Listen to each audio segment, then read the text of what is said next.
you're new to pool and practicing the basics, or a more experienced player performing drills to improve your shot making and positional play, the Drill Partner is perfect for you. My man, Mr. Pernozzo. Welcome back, buddy. What's up? What's going on? I'm surprised you're here, to be honest with you. Time of day again? Are they asleep, you think?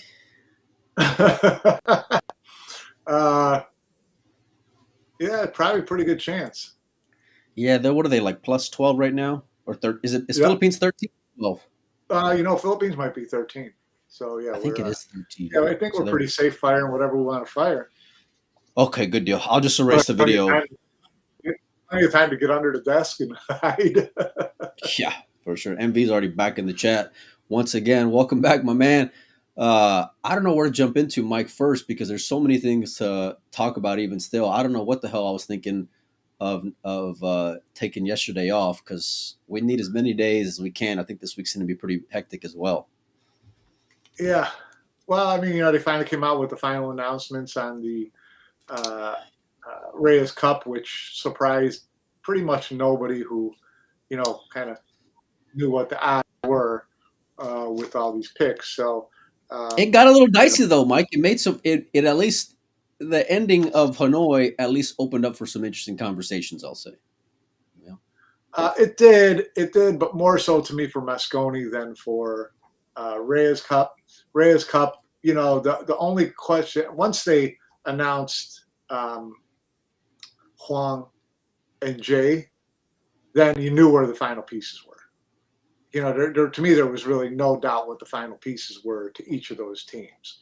It was, what were they going to do with the, to me, the only wild cards were, the Sky pick, which was not really a wild card at all, as it turns out, and Duong, which also, or AJ Manis. Those two that, once they announced those, then you kind of really knew where the rest of the chips were going to fall. Yeah, while I agree with you for sure. And even even as Hanoi was finishing up, I agree with you. But I was getting some messages, Mike, and I know for a fact there's a couple of members. Well, at least on the Asian side, there was a guy who was announced who was not so sure he was going to be announced.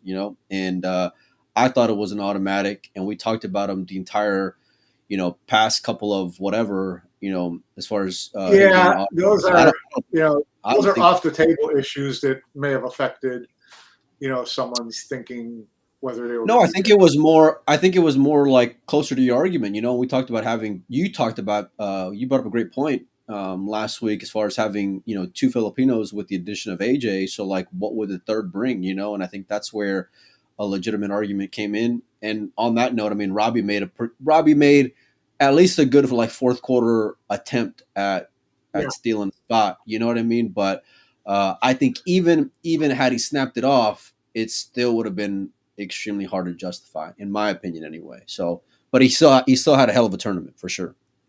Yeah, he did. Where do you want to start at, Mike? Because there's just so many things going on. 2 world champions, Albin and Cheska, like Josh mentions in the chat. Obviously, we got Hanoi that finished up in Pia, so congratulations to him. A lot of chatter about whether or not he would be on the Reyes Cup as well. Clearly he isn't. But I don't know where you want to begin at, Mike. Ben's talking about SVB and Philly. There's all these interconnecting pieces. They all kind of weave together, right? Yeah. It's should Pius have been on Reyes? Well, he's pretty much a lot to be on Mosconi. So, and I mentioned to you before, listen, if I'm a hardcore American fan, I'm kind of glad Pius is not going to get his feet wet in Manila. Yeah. I'd rather see it like Mickey did last year. I think that helped Mickey a lot. He ain't getting no free passes. No. Yeah. So, even though Manila was not Mosconi Cup wild, he got a taste of what it was all about, right? Which had to help him. So, and Jason got a good look at him playing in those conditions, had to help Jason. So he's not going to have that luxury with Pius. It's going to be walk into Ali Pally, walk out for your first match, and hope for the best. So from a U.S. point of view, that's not the worst thing in the world. Good chance also you might have two or at least two rookies on Team Europe, maybe even a possibility of. Well, you're going to have two rookies. You're going to have two rookies. I really think that Pius is a lock for at least the third spot. I don't know how anybody. I've looked over the numbers. I don't know how anybody passes Pius the third spot. And this is well, you can't sitting on 3. You can't pass them because that's automatic. 3 is unless they change the game. 3 you're in. And Pius is number 2 right now. So. And Josh is number 3, and he's not playing. He's not playing Philippines. He's not playing Philippines. So what we don't know, and this is an answer to Ben's question, have no idea how Matchroom is treating Filler and SVB at this point, who were no shows for Hanoi. No one has had a gun to their head for showing up in the Philippines, although a lot of Europeans are, because that third spot's still a little bit up for grabs. So no idea how they're going to handle that. I have, I asked you this the other day, Mike, and I'll ask you again. Where are you sitting at today? I'm sorry? Where are you sitting at today? Because I asked you this last week. Where I'm sitting today, this is purely speculative and purely, Mike Pinozzo looking, at all these different scenarios. So I would not expect them to make any comment on Shane or Filler before the Philippine done. Because right now the argument is that pick Shane on Team USA, even though he didn't show up to these, because he's in the top points, you got to do the same for Filler. Right. Yeah. Now, if a couple of these other guys have big tournaments in the Philippines and someone passes Filler and all of a sudden Filler's not in the top 3, now your rationalization for leaving him off is a lot easier. You could still pick Shane because he's in the top 3, and you can leave Filler off because he's not in the top 3. So you kind of priority number 1 is getting Josh off the team. That's the like. So, I think that's what it feels like, right? That's what it feels like. So this way would allow them to do that without being obvious, breaking the rules, right? They're playing within the rules, right? That's the out. Playing within the rules. So I think that they will let the Philippines Open play out before they make a determination on Shane and Filler, right? So that's just me looking at, okay, let's look at these wild scenarios. This is a possibility of how I might be thinking if I'm them, right? If indeed my main contention is I want to have Shane on, but I don't want to have Filler on, where's my justification? So you kind of let it play itself out, possibly. Right. If so to see if the cards just end up the way they do, kind of like how we did with Reyes, and France securing the top European or whatever it was. I guess in this case, Moritz securing top European. So kind of like let the play go and decide. You get a stand on merit, and then we get a little cherry on top by Josh is out. Well, he didn't make it on point, so that's how we keep him off the team. Yeah. So that's a possibility, right? But for that to happen, Jonas, FSR, or Cledio pretty much have to win. Hold on. The Philippines Open. We're getting way ahead of ourselves here. Philippines is next week. We got the Reyes Cup right now. Yeah, but the Reyes Cup, and I know they're kind of. Let me ask you this, Mike. You have free reign to pick your 5, and you can still play within somewhat of the confines of their rules if you want to, whatever, right? Who are you picking for your 5-man team on Asia? Who's the 5 guys you're Asia? sending? I had picked a litter. Yeah. Yap, Carlo. No brainers. Take a call, whichever call. No. I'll put your name on it. Put a name on it. Little Co. Okay. Little Co. Although, if you're Matchroom, you're leaning towards Big Co because he's done better in the Matchroom tournaments than Little Co has, and that's what you're banking. Yeah. So, but I'm saying you. I'm saying listen. I like to think you got half a brain here, Mike. You know what I mean? So let's try to use it. Yeah. Well, hell, that might take both goes. It's an interesting Yep. conversation for sure. Yeah. I mean, I would go Yap, Beato, Yeah. A little both co. codes. Oh, I'd both say coasts. both codes. Okay. Yeah. And then, Chu and Wong. Yeah, probably Chua. Yeah.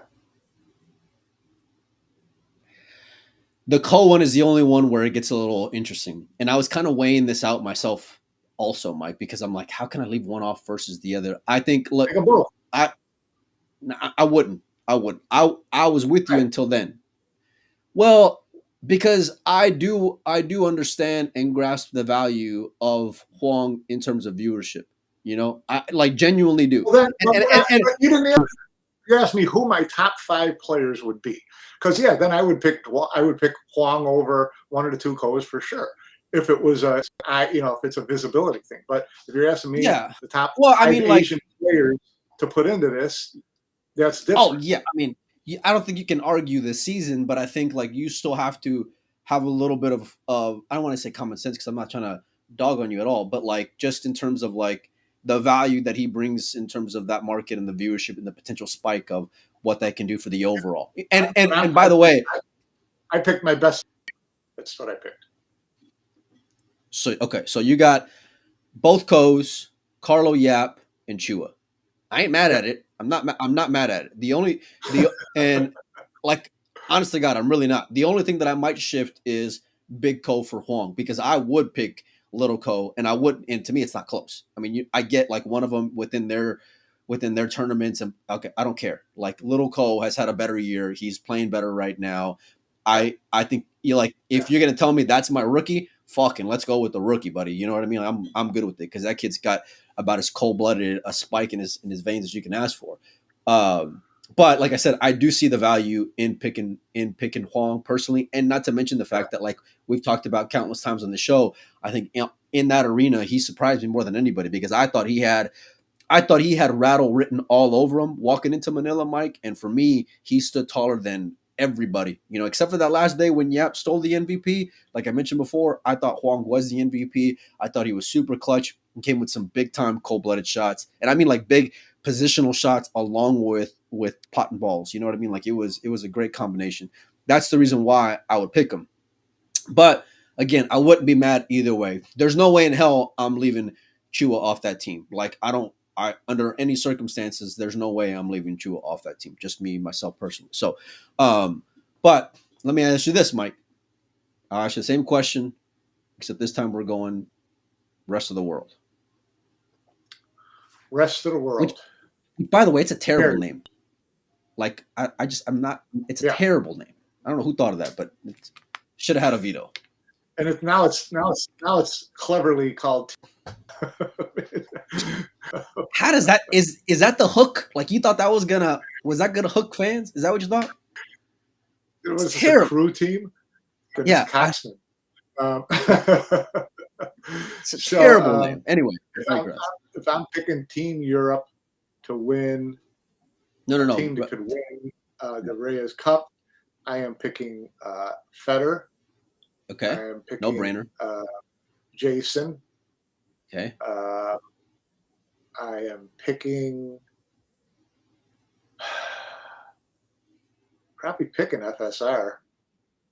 Really? Okay. And then I would probably go Shane. Okay. And Moritz. So you're leaving Josh off of the team?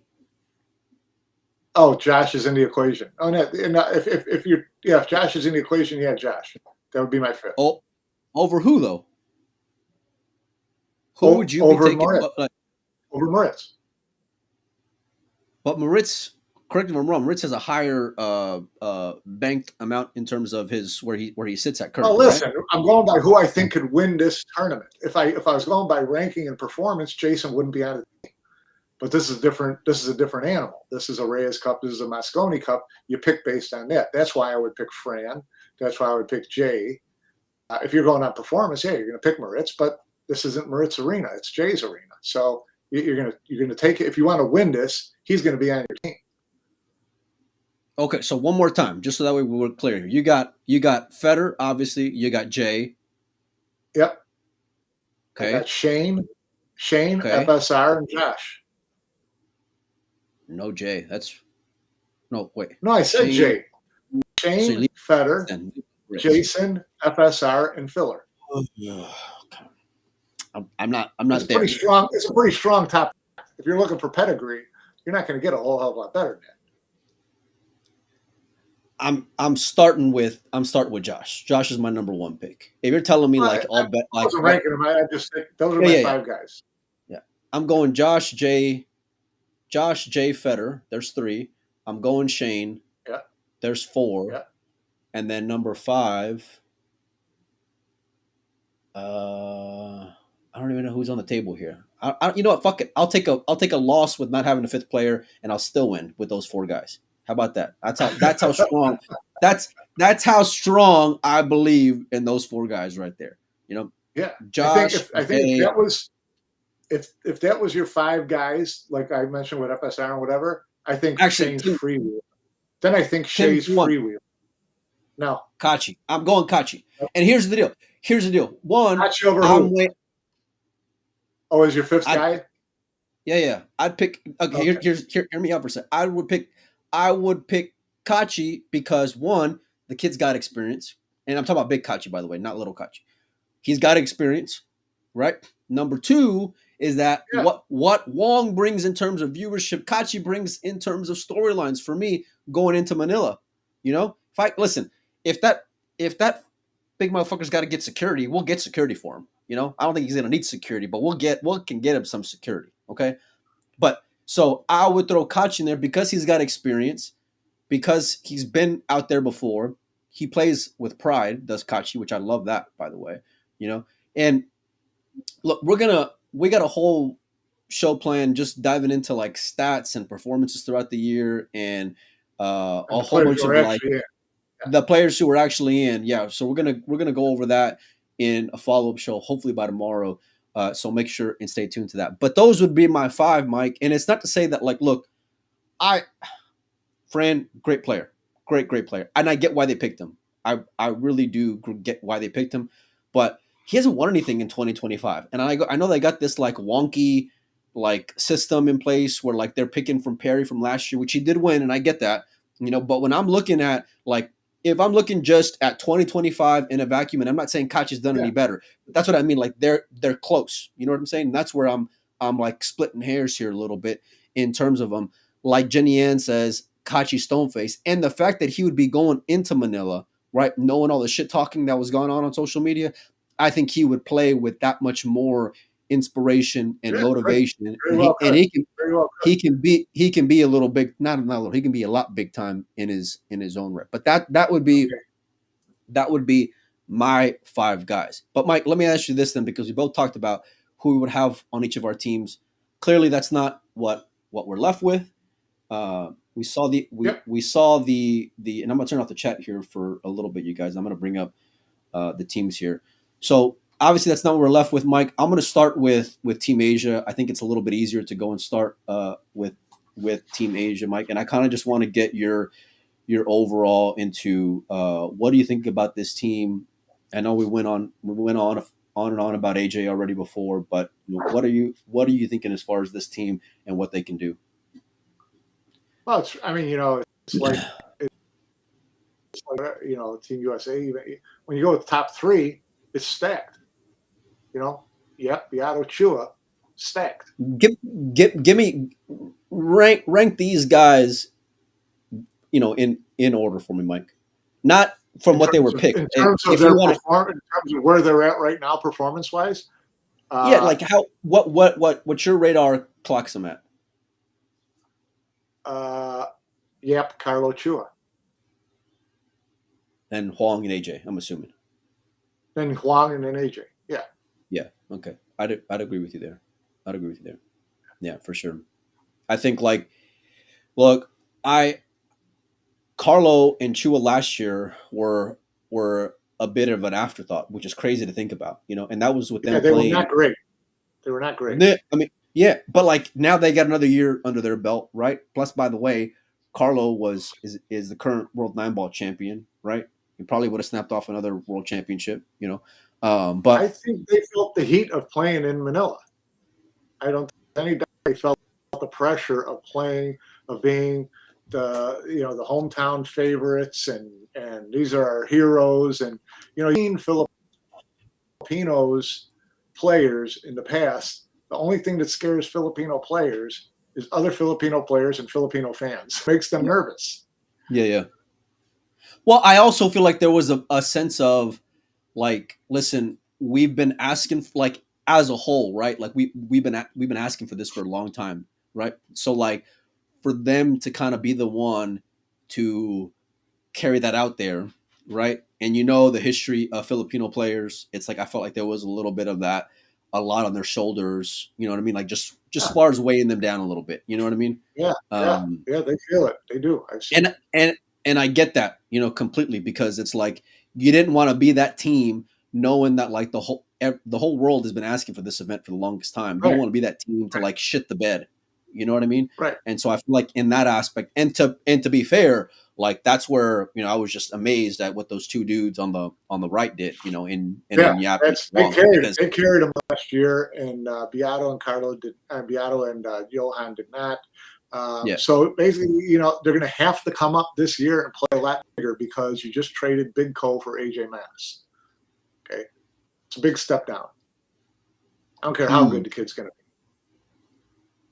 Yeah, I mean, look, you can go on and on about how great someone's gonna be, but I hate talking hypotheticals like that, And I hate crowning people too prematurely, because it took a lot. Like it takes a lot. I mean, a whole hell of a lot for anybody to get a shot at an invitational type event. You know what I mean? Like, look, and you can argue on either team, and I'm USA included. You can argue any team. It is super hard to get in there. Actually, USA is a lot easier to get in. Actually, now that I think about it, but like as far as the teams that I actually like on merit, it's so hard. So like it is. It's mind blowing to me. But we've gone on and on about that, and we'll, like I said, we'll go into stats here pretty soon as far as like performance throughout the year and all these things. You mentioned PLP. I didn't even think about PLP whenever we talked about the kid, but there was some like alarming single stage type numbers on there as well. Whenever we were, there's been a couple of those guys that have been, brought into PLP or Whirlpool Miss, something like that, because they're the flavor of the day, and they've played a lot of three cushion. So I think that now you get him in here and put him under this kind of pressure, playing, and if he does have the effect of putting asses into seats, it's more pressure. He damn well better. He damn well better, Mike. He better deliver some people, and then he's going to have to deliver the goods. So. Like I said, you trade Cole for him, Big Cole for him, and Beato and Chua better step up their game this year. I fully expect them to. By the way, I do too. They'll be much more comfortable this year than last year. But I expect Team Row to put more heat on them than Team Europe did at the beginning of last year too. They got so far ahead of Team Europe. I mean, last year so quick that it was kind of a walk in the park. They're not going to get that this year. Hold on, because I'm not co-signing on that shit at all. So we're gonna get to that here in a minute. I ain't gonna let you off the hook on that comment at all. I'm not saying the team will run over them, but it's not going to be 6-1 after a day and a half. No. But I mean, look, last year, Team Europe, you embarrassed yourselves. Let's just be honest with you. You did what you. They knew it. They knew it. What you found on USA. That's why we got our asses kicked in Florida, because they knew they embarrassed themselves. No, Mike, they were going to get their ass kicked in Florida no matter what. I hate to break your heart, buddy. Don't get me wrong. It was a plus having Mickey get his feet wet a little bit, but they were going to get their ass kicked no matter what. Was Team USA? It was a plus for Hachi to go in there and shit all over himself.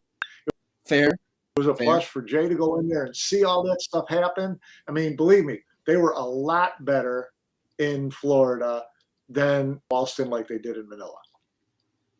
A lot better. Enough to make it a couple games closer, and all of a sudden things get a little tighter. On the note of hypotheticals, Mike, let's say Team Asia loses here. How much of this is on Bustamante? I think he'll put a fair amount on himself. I think he's got a lot more interest in this than Efren did last year. Chua's not going to be running. Chua's not going to be running the orders and doing all that work that he did last year. So I think Boosty is going to take it pretty personally. He's going to take it pretty seriously. I mean, you better. I mean, this is like a different animal, and these type of events are a different animal. I'll always lean on like how you fared out there. And that's the reason why I say like I give Jay a pass for so long, even though he doesn't have like the tournament record. It's because of his performance over the years. And as we dive into stats, there were some alarming numbers in terms of Jason as far as like how much of a monster that dude really fucking is out there on that stage. Like it was shocking to me just how much he steps up. Like not, I mean, obviously you see it every year, but like when you see it in terms of like consistency on paper of wins, it was a whole different level for me, Mike. Look, I think there's going to be a lot of pressure on Bustamante to go and perform. I'm not so sure like he can do what like Double J is good as far as like he'll take the heat. He'll say put all the pressure on me. Because it's my job as a coach, blah, blah. So I don't know what I'm going to get in terms of that with Django, only because I haven't seen it before, right? So like I don't know, and that's the only reason why I'm having the conversation about it. But I feel like this pick with AJ, if you're going to go and play that game that it was on me, I'm the one who made that pick. Listen, if they fall short, it is 100% on his shoulders because the leadership part was not broken with Chua last year. It was perfectly fine and successful. Go ahead. Yeah, I think there's some. Well, I won't go there, but so no, go there, please. I like whenever you go there, Mike. I wonder with all the whole, Waxgate stuff and things like that. They talked about a fractured Team Asia, and I don't think we're going to see that. You saw a picture with AJ Manis with Yap, who was kind of vocal back then and caught the wrath of the Filipino. I don't think that it would be as easy this year for Chua to start grabbing guys by the ears and telling them what direction to walk in. I think it might the dynamic. I don't think it's like fractured, broken. I just think it might be a little bit different. So I think it's good that they're going to have a little more upfront captain this year. By the same token, I want to ask you, what do you think? How do you think European guys, particularly guys with pedigree like Jason and FSR, and then Moritz, take to Jeremy, just giving them instructions? Hold on, since we're on that topic, let me go ahead and just transition over here.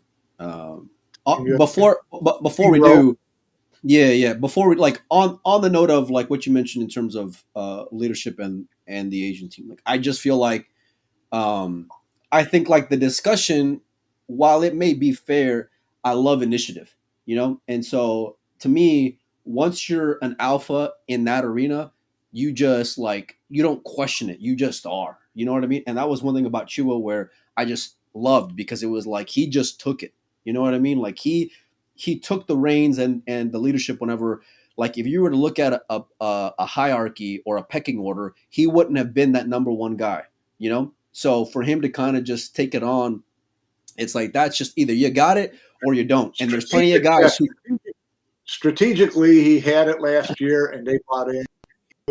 He was the guy driving the bus, no doubt about it. He did not lead by example. Oh yeah, well I mean, look, the records are what they are whenever you're out there. You know what I mean? But like as far as just being in having merit to be in that position is one thing, and then once you're in that position, then to be able to like embrace the leadership whenever you're a young buck, like that to me is something to be admired. So I think that's where you start to build a foundation of legacy, and we saw that throughout the years. Like we saw that guy sitting on the right of Double J, where even years ago, where you just knew like he was a big voice in that locker room. Even though he may not have been like the quote unquote captain, you knew where he stood as far as getting people's respect no matter what. And that was in years in which Josh was having a better statistical season in terms of accomplishments and all these things. You know what I mean? So like people knew in that arena that you give that fucking dude some respect in terms of Jason Shaw. But to your question about the leadership and Double J, but ask me one more time, Mike, so I can So I understand it. Well, I just wondered how do you think the Europeans are going to take to his direction, especially, like Jason and Fran. Do they just nod their head? Do they, and it kind of goes into this, I've said this before, Team USA, Team Europe players who are in this team row, do they hold anything back, knowing that Mosconi Cup is right around the corner? Do they hold anything back from each other in terms of what they like, what bothers them, what doesn't bother them, how they approach matches, things like that? Do they keep any secrets?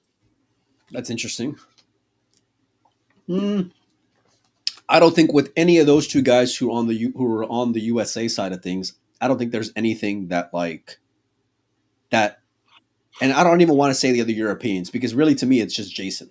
I don't think it's anything that Jason doesn't know about their game, or like whether it's positives or negatives in terms of their game, because Jason was there in Federer's rookie year. He's seen Sky sit across from him for what is it, like 7 years now, 8 years already at this point, whatever it is, So I don't think there's anything in terms of Sky's game that Jay hasn't seen.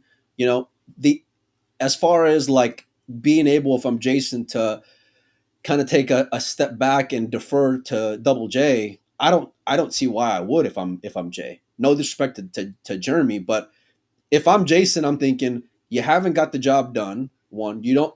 I know what it takes to get across the finish line, right?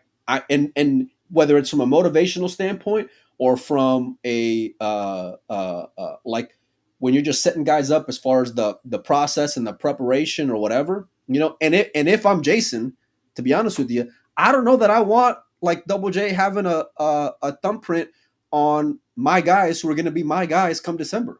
That's what I wonder. That's what I'm wondering. So like, how does that dynamic play out? It's like, I'm sure each team thinks that they have little secrets in terms of how they prepare or how they mentally approach certain people or whatever. They're going to keep that shit in their pockets. No. But I think like the one thing that I think Double J will be good as far as being that filter between like Matchroom and the team. But in terms of like who's getting more respect in the locker room, I mean, to me, it's Jay or bust, And I'm thoroughly taking his advice. Like before, I would call Double J, and Jason's gonna have to some degree, at least take Moritz under his wing, similar to what he did Mickey. Now, whether that's going to be a good or a plus or a negative is a whole different conversation, because I think that kid is a lot more prepared for the moment than what I would have pegged Mickey to be last year personally.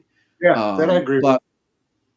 But yeah, I mean, it's certainly an interesting conversation. And for me, like, I still feel like, look, even though Fran's a veteran, I still don't think of him like in terms of like a European veteran just yet. Like there's been some decent spots that he's played in. There's been some shaky starts, great finishes, whatever. But like, it wasn't a foregone conclusion that like he deserved to be on there. You know what I mean? So like for me, no, but you talk about his presence and whatever. We all knew he was pretty much an automatic pick. Why? Because he's the Matchroom train more than anything. And the way he plays, the way that they shifted the rankings, Mike, was the number one thing for me. That was the number one like telling thing for me in terms of like it was twofold. One, it was to get Josh off that fucking team, which was a priority, and two was Fran was Mr. WNT, Mr. World Number One, Mr. all these things for years. You know what I mean? So like they're not ready to let that part of it go.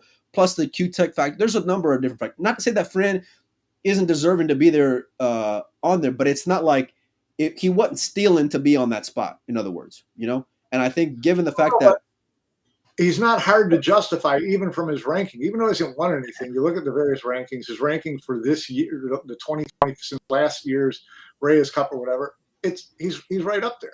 I mean, he's not far out. So, okay. He's doing well enough. He's not like act and getting in on the Albin Alshin rule. Listen, I might I might take Alvin over, over a couple of these I guys if I'm being real with you.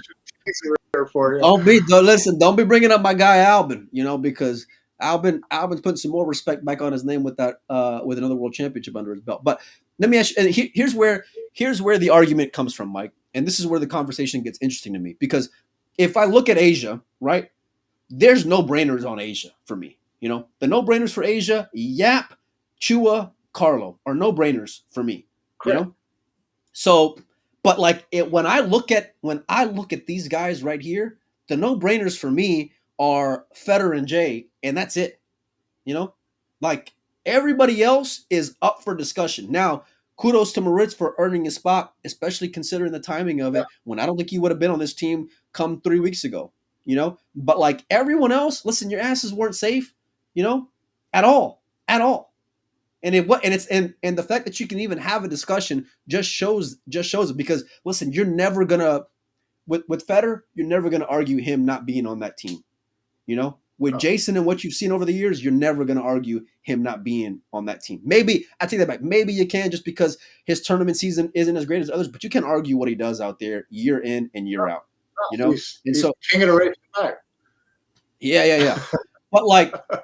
And here's where I'll position this to you in terms of Fran. Would you have taken Pius over Fran, given the finish and given where they ended up in rankings and all that stuff? No, because you've got Moritz and Sky. So I think you had to come with more experience and a higher ranked player. More experience. Are you saying Fran's got more experience than Sky? Is that what you're saying? He's got more positive experience, yeah. Fran's been on winners. Okay. Well, so is Sky. I know it was 6-7 years ago, but he's. I'm not busting on Sky. He's the best American player in that arena. But the last couple of years, that's not saying a lot, even by Sky's standards. Okay, so he hasn't exactly lit up the Mosconi Cup the last couple of years. So let's be serious. We'll get into that tomorrow whenever we go over some stats, because that to me is an interesting conversation. So yeah, from that standpoint, I'm not rolling the dice on another rookie. I'm not either, but it's pretty brutal for PS, because I think I probably would have put him on there. It is really close, Mike. Yeah, it's close, except that you'd probably already told Frank that he's on, so you really couldn't pull the plug at that point. Listen, you saw that before when he was doing social media stuff going into Hanoi. Like, you just knew the writing was on the wall. You know what I mean? Like, there were no secrets with this team. No.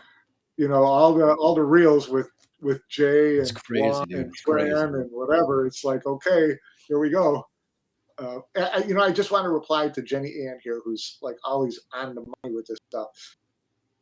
But we're talking about the Reyes Cup and Mosconi Cup, Jenny Ann, and the rankings for that are different than the ones you're looking at, which are like the 2-year type things. Number 1 on Mosconi Cup ranking points for Europe this year. PS is number 2. Fran is number 5.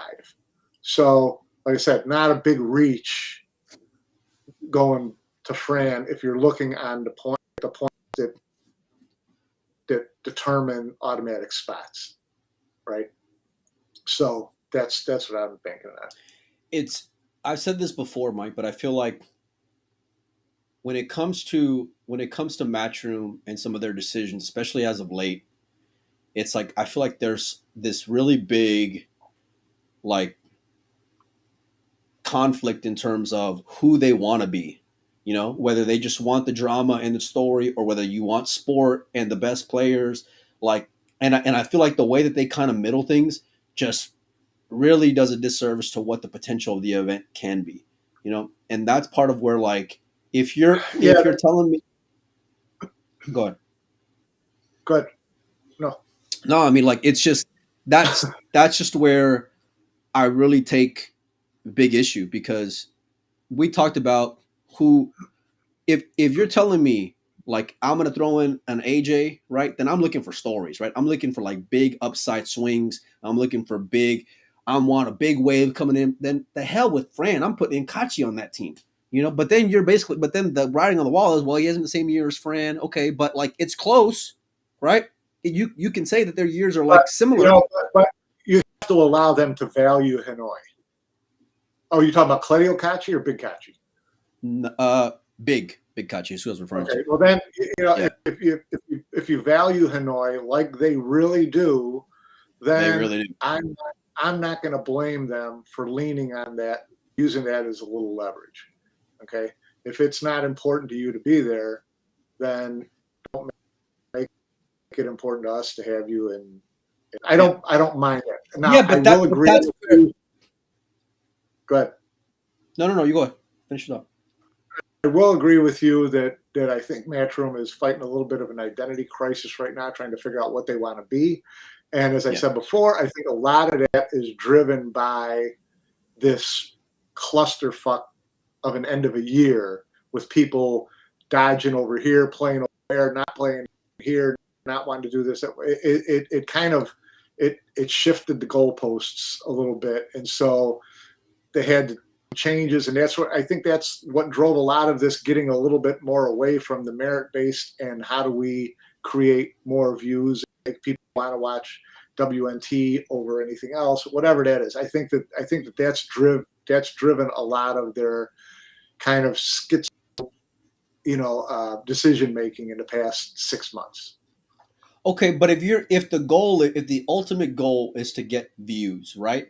Do you feel like that this setup you have now, these 10 guys who are going out there, and I mean, fuck it, make it 12 guys, even with the captains. Do you feel like these 12 guys are going to be the ones to get you there versus what we all know what this could have been in terms of star power?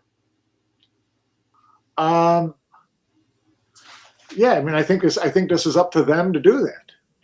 I mean, you got to take the people. It's their choice. You want them. You create the stories. You make them. Once action starts, you know what the fans are like at Reyes Cup. Once the action starts, they don't care who's not there. They just care about who's there. And if you're watching it, see who's there. And so you create storylines out of that. And to me, that's fine. I'm okay with that. Could the teams have been better? Yeah. Does Josh draw more eyeballs than AJ Manis? I don't know. I mean, you would hope so because he's the real deal, right? Yeah. But so you pick your poison and that's what you go with. It's not. I think could there be better teams? Yeah. I don't think it's a travesty. I think, like I said, once these events start, people don't care who's not there. Yeah, I get it to some degree, and I can agree to some degree, but for the most part, I mean, I thoroughly disagree. Because it pains me to see. Well, if you agree with me all the time, there'd be no reason to have both of us on the show.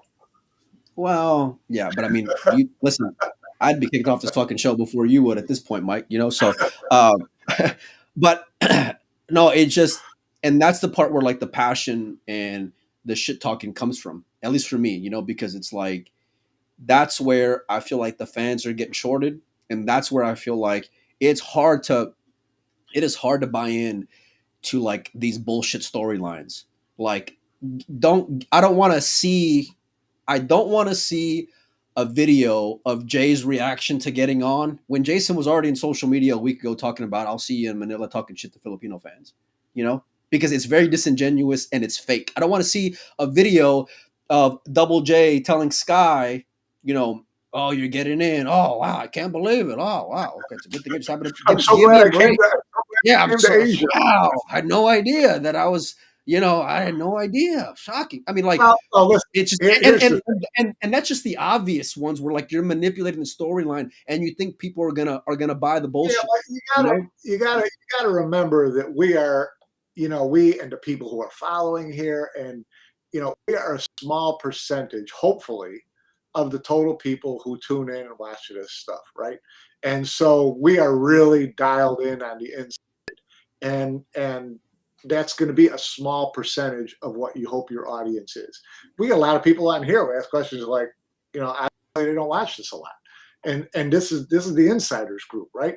So I think you have to look at the big picture and who the broad fans are. And if there's 500,000 people tuning into Duong's match in the Reyes like they did to his match in Ho Chi Minh City, then nobody's going to care. None of those people care that Josh isn't there, or that the Jason video got embellished or whatever. They don't care. We're trying to create more fans, more visibility, give us some leverage to go out and talk to sponsors with, all things like that. Those all come into the equation. This really insidey stuff for us is what makes a show go, and it's a lot of fun. But it's not, See, all that, Mike, it's not to be all that just further solidifies the identity crisis conversation for me, because the people who are going to spend $10 a month to watch this, right, because you're going to put it behind a paywall, are more diehards than the average, I don't think they're Molina Mike insiders. I don't think they're that hardcore. Like watching pool. No, people will be shocked. I barely watch pool. People will be shocked. Half of them probably didn't even see any reels with Jason or Huang or anything like that. It's like, if you're going all for show, right? You might as well love Double J, respect Double J, know what he can bring to a team. Fuck, you might as well have Goldstein on as a goddamn captain at this point then, because like it honest, and then Jay could be the de facto captain, and he could be there on social media and be, you know what I mean? And it's just like, but this is where I have a hard time buying into what direction they really want to go, because they're playing both sides, and what you end up with in the middle is this really muddy. Just muddy. Yeah. You know what I mean? Yeah, I agree. I don't disagree at all. Like I said, I think, if it's the same next year, then to me we got a big problem. This year, like I said, I write a lot of it off to the the quagmire of loyalty and pull and tug for different players and events and all that shit. I will give a little bit of a mulligan to that affecting this year. Now, again, if we're having the same conversation next year, then I think it's a bigger problem. Well, I would like to say I'm going to hold you to it, but chances are I'm going to forget, because that's just, Take a screen grab. Make a little reel of this and put it in your folder for next year. I'm going to put a little post and put it on my monitor over here. Look, I think here's another thing we have to start doing.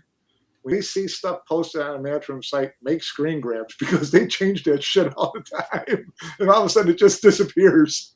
You're like, wait a second, these aren't the same rankings that were here a week ago. Look, I heard online they were going to say about, Emily went on during the U.S. Open talking about World Pool Masters, which obviously is not going to happen this year. I remember seeing on Instagram after we talked shit about the Spanish Open, seeing, her tagging Fran and David with a little Spanish Open thing and, teasing that one a little bit. So like, there's a lot more reactionary stuff than I feel like is deliberate. And listen, while I feel like you can be fair to the conversation in terms of praise and successes and accomplishments, right? But like, don't shy away from if you shit the bed then, because then that part of it is fair to the conversation as well. Now I hope this event is a home run. And furthermore, I hope that team rest of the world, right? I hope they do go and show up. Now, I'm not so sure that they will. I don't know if I would go and be a buyer on that just yet, for a variety of reasons. But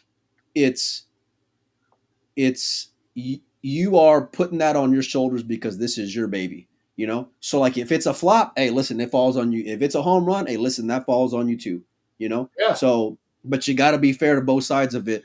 And to this point, and at this point, all we can look at is just the potential of what the event can be.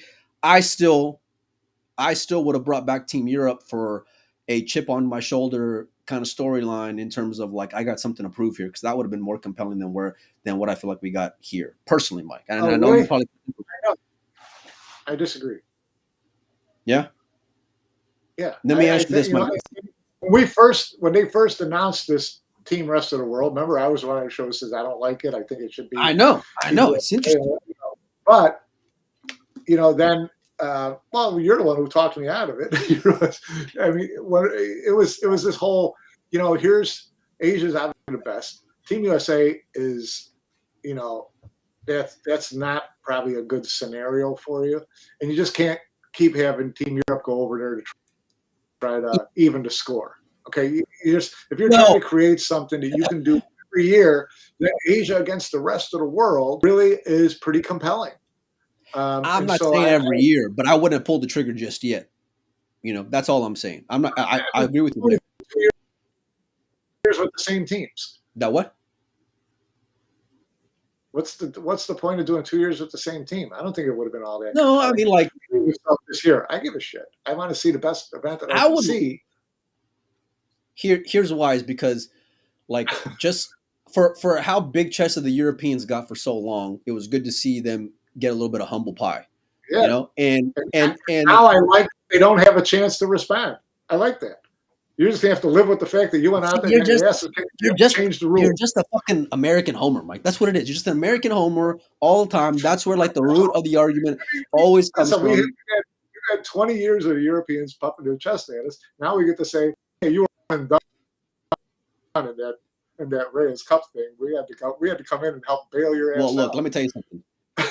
That right there still looks pretty fucking European to me, Mike. Okay, if I'm looking at those guys right there, it still looks pretty European. If you're looking at passports, it's very European. Yeah.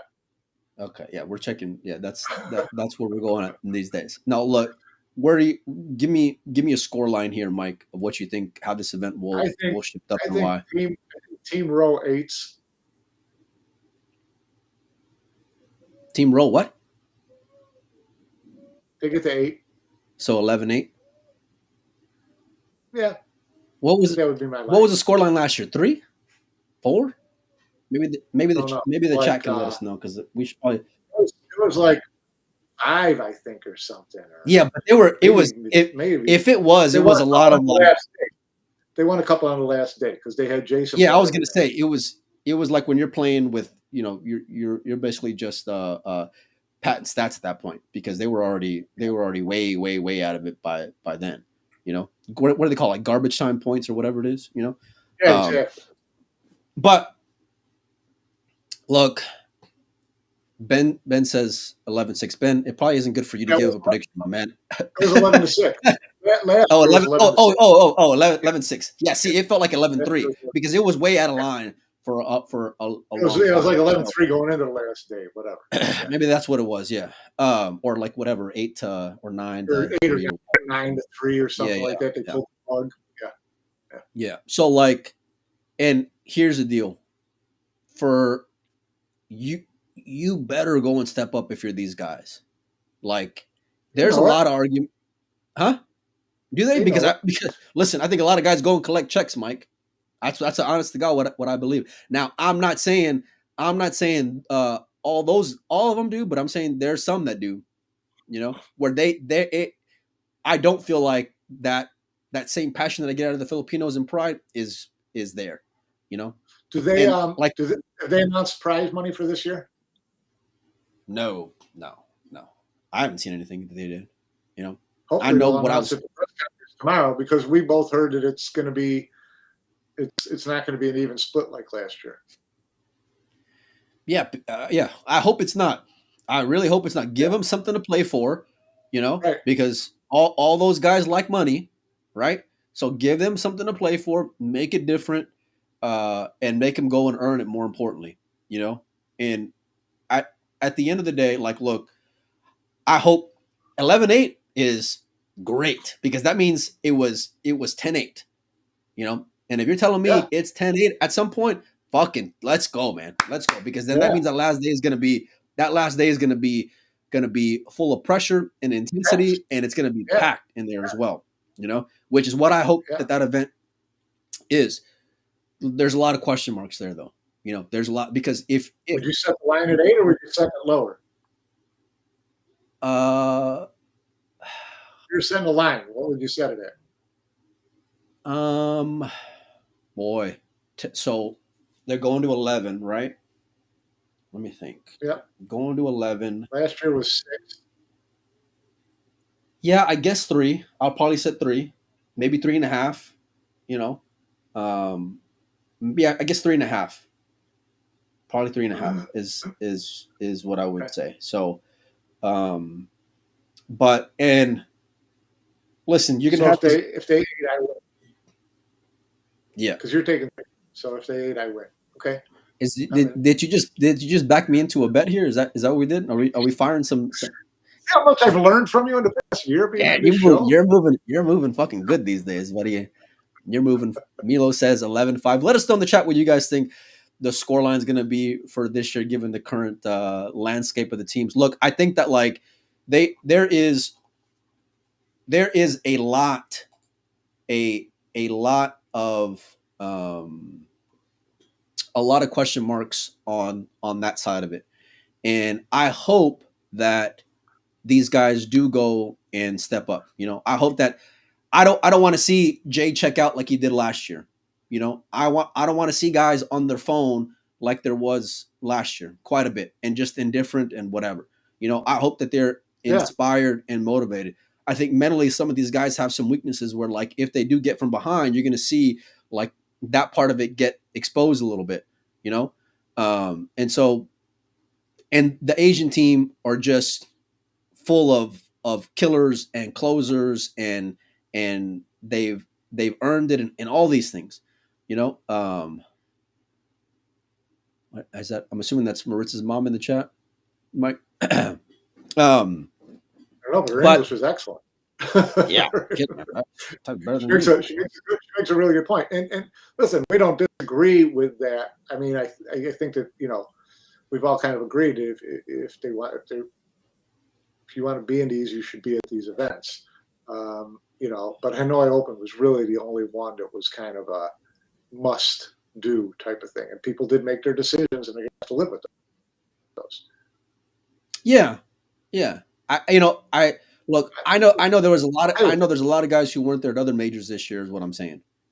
And so I get putting a value and a premium on Hanoi, like I mentioned before, but not for the sake of a watered down product, because I just don't feel like the sport in and of itself can afford that. Now it's one thing if you have a stable full of superstars, right, and guys who can show up and play the crowd and play the heel or play the hero or whatever, then who cares? It's and furthermore, if you publicly set that precedent, right? But like there's exceptions that are made on a regular, and there's looking the other way on a regular. So that's the part where it becomes a little harder to digest. But like I said, from the beginning, from what the event could be versus the 10 guys that we're getting going into it, it's not, it's we could have done a little better, is what I'm saying. But I hope from a scoreline standpoint, those guys are going to be up for the challenge. I don't know how much they'll be able to gel over the next coming days. And I've seen them online playing pool together and all these things. So that's great because they didn't have that time last year. For sure. Pretty fast turn. It's a pretty fast turn, that's for sure. Yeah, 2 days. What is it to go and like get gelled along with jet lag and all these things? Or not jet lag, but like basically not sleeping that first Travel. night. I mean, travel takes it out of you. I don't care whether you're from Chicago to Vegas. It takes something out of you. And that 2 hours kicks my ass, Mike. And I'm not even your age. It kicks my ass, buddy. So you could have made that point without bringing my age into it completely. I'm sorry, man. It was just low hanging fruit. You know what I mean? I had to, So travel, you get tired. Leave it at that, bro. My bad. I didn't mean to throw some shade on you. That's my bad. I should have done a little better. No, look, I think I'll be staying up to sweat it. The last like 3 weeks have kicked my ass just like staying up sporadically to check out score lines and whatever else. Like yesterday I was fucking wrecked, Mike. I mean, just absolutely wrecked. Mike, we're an hour in and we haven't even talked about any world championships yet. And I don't know what you want to do or how you want to do it. Congratulations to Albin. Congratulations to Chuzka. Congratulations to Alex making the finals of the 8-ball and the 10-ball world championship. We'll see you next year. Damn, like that. I did. Damn, when did you get so fucking ruthless in your age, Mike? I'm gonna go back to the age thing already again. I'm going back to the well, buddy. Those were good events over there. I thought the world 8-ball was a lot weaker than I thought it was going to be. If you looked at the field and watched it all the way through, but plenty of top players there, and kudos to Albin for grinding his way through, and for him to be world 8-ball champion the same year that his sister is world 8-ball champion is pretty cool, pretty unusual, I would think. And yeah, it's good to see him. He's had a rough couple of years as far as putting in some good finishes. So great to see him on top again. Cheska and Rubelin. That was not surprising to see those two in the final. And Cheska's just a beast. Yeah, really. And again, we all love Alex Kazakis. I mean, he's kind of in that Pius, Moritz, all these guys that you just love seeing doing well right now, right? Alex is right there. Shit over his career for not doing a lot wrong. And I was kind of hoping that he'd win one of those 2 world championships, because it's hard to get to the final, period, much less win it. So, but kudos to him. He's having a great year. We kind of poked fun at him starting the year as the WPA #1 ranked player in the world. Can't throw shit on no more, Mike. Yeah, no, he's really put up this year. He has really showed up, and couldn't be happier, because he's just one of the coolest guys, nice guys that there is in pool. Look, on the note of Albin, first of all, he's probably the most consistent player over the last 10 years. And I know, and to your point, he has fallen off by his standards, but it's because his standard was just so freaking high, and it is in the 8-ball, it wasn't as deep as we would hope, right? Or what we would, envision. But right. I messaged him before the semis, and he put on an 8-pack playing 8-ball in his, I think it was his quarterfinal matchup. He was down, I want to say 4-0 in his semifinal matchup as well. So he showed some moxie in his own right, and you would expect nothing less, just given his decorated career, and he's a proven winner through and through, consummate professional, not afraid to be a little passionate. I love watching the dude play. He's also got some creativity. He plays the right shot more often than not, and to the point of Kazakis. Look, Mike, I mention all the time how much that dude has showed dog on big stages over the years, but you can't go and hate on him given that performance. I mean, in 2 months. And by the way, the World Championship in last month was a pretty stacked field. Now, I know the 8-ball wasn't the premier thing. Yeah, the World 10-ball, there weren't too many people missing from that. Just the people who kind of got left out from the WPA thing. Yeah, but it wasn't. Yeah, it was premier. As far as it was. Yeah, so kudos to him on back-to-back runner-up performances. Usually that's not, usually we focus on champions and all these things, but that's a hell of an accomplishment for that dude. Young family as well. You know what I mean? So that's not easy whenever you have a new growing family, but to have that kind of success and consistency, especially given how deep the field is, how deep the season is just a credit to who he is. And he's just stepping up. We did dog on WPA rankings, but, listen, you got to say the guy's earned his spot there at this point, so, and then some. And then the Cheska and Rubelin one, man, dude, let me tell you, I love watching both of them play, Mike. When it comes to women's pool, I can watch those two play all day, every day, They show both just such grit and passion and execution. And listen, you could have made an argument on either side of that coin. And if they were to play tomorrow, I wouldn't mind picking Rubelin. And if they were to play the next day, I wouldn't mind picking Cheska. You know what I mean? Because it's that close, Yeah. We always talk about the pride that the Philippines take. Massive congratulations to those two for representing for their country. And for them just showing out in that finals. And it was a hell of a final as well, so really, I did get to catch the tail end of that tournament, Mike, and it did not disappoint. I mean, from a play standpoint, it didn't disappoint, so massive congratulations to both of them. I reached out to everybody, whether it's Cheska or Albin or Kazakis. We'll see if we can get them on the show over the next few days. I'd love to talk with them and just kind of see where they're at and catch up with them. And then, oh, by the way, Mike, Labubu wins in Hanoi. We didn't even talk about that. You know, give me your take on PS, Mike, winning in Hanoi. And he's another guy that you're just happy as a clam for. I mean, there's a guy who's, has not come up through, a federation like the German Federation or all these, really deep, deep in talent and deep in money federations. He had to leave Lithuania and go chase around competition to keep in stroke and to get better. And he's been out there. He's been everywhere in the last 5, 6.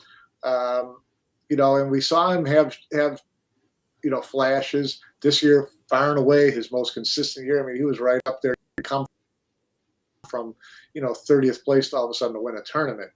He's been up near the top all year, and to see him win was really semifinal match was huge because that was his big bugaboo, right? He'd been to 3 or 4 of them in the past year and a half.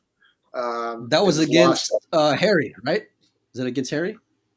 Yes. In the semifinals? Okay. And so, he's, it was great watching him do well. It was great seeing him get that monkey off his back. Super, super nice kid, really smart. And, happy to see him win that. And, like we said before, all we talked about was how the Hanoi Open was going to be Asian dominated, and there were 2 Europeans playing in the Who final. called that, by the way? Go ahead, Mike. You can take your bow. I'm You called it. I mean, I thought it was obvious, but it was great.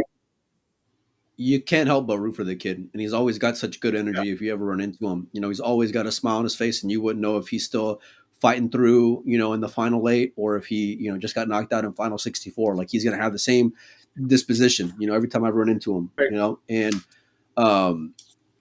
the comparison to Kazakis is a good one in the sense of like just being easy to root for, because he is such a good kid.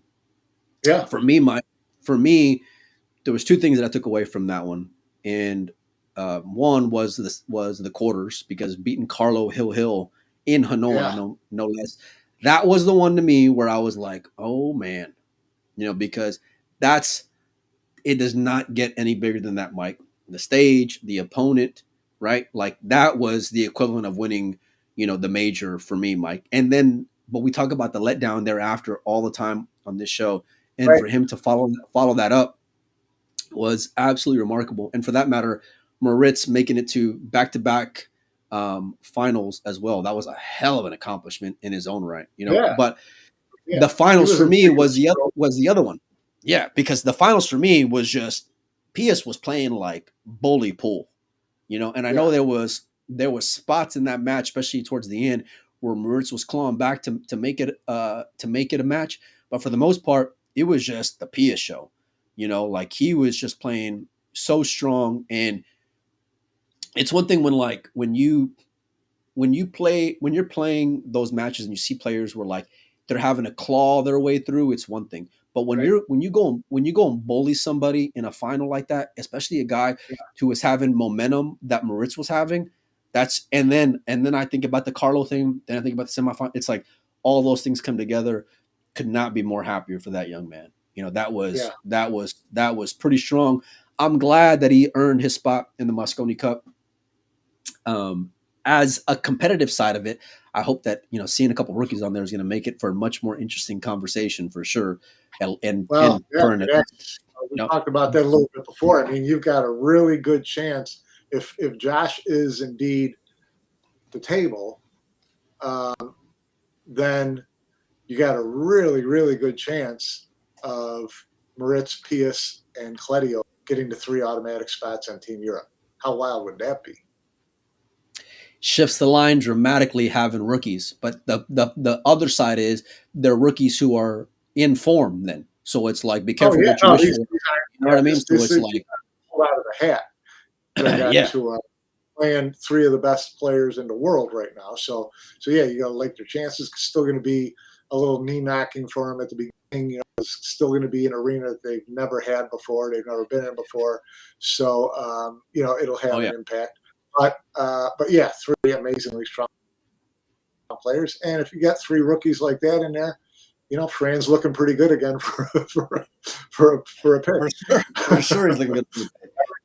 Everything's working out well if you're Fran. The next couple of days are going to be real interesting for a lot of these guys, and hopefully a lot of them can kind of like turn off the social media for a little bit and just get out there and go fucking play. You know, especially these guys that can be playing in Manila, because you're going to see arguments made one side or the other for a certain section of this group. But at the end of the day, look, I hope we get some really stellar pool, Mike, you know, between all these guys. And the way that we were kind of like. The great thing is this isn't like a one-man or two-man race. I mean, this is, you know, I mean, they all pretty much have to win, but Little Kachi, FSR, Jonas, you know, Pius, they're all in Manila for the Philippines Open. They're all playing for the spot. I still think PS has at least one spot, at least the third spot locked up, but maybe I'm wrong because they haven't. I think you're right. But you know, Kachi, FSR, Jonas, you got three guys. One of them wins it, they're in. Right? So it's only 28 players, single elimination, brutal cutthroat format, but it's still seven matches to win. That's what you're winning. 7. Yeah, the single is the most ruthless part of that whole thing, you know. And for those guys, what's at stake? Is it races to 11 then, right from the start? It fucking better be, because you don't want to get your monies in going to fucking 9, paying $500 playing against, you know, Filipinos. I agree, but I haven't seen the package that was sent to the players, but maybe Raymond, have you gotten a packet on the Philippines Open? I'd be curious to see what the races are. Yeah, I hope it's somewhat healthy, you know, because that way they can at least get some bang. Single elimination, you got to give them an appropriate swing, and I would think a would be okay. It's going to make for an interesting Philippines Open for sure. It's going to make for an interesting Reyes Cup, no doubt about it. I can't wait to just talk about the matches tomorrow, though, Mike. I do want to talk about. So I want to get like next level in terms of stats.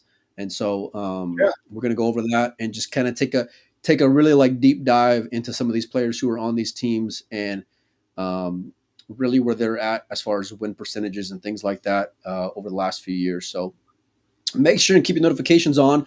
I'm assuming we'll have a press conference tomorrow as well. I don't know what time it is. Well, for sure we're not getting invited after this show or the last couple of shows.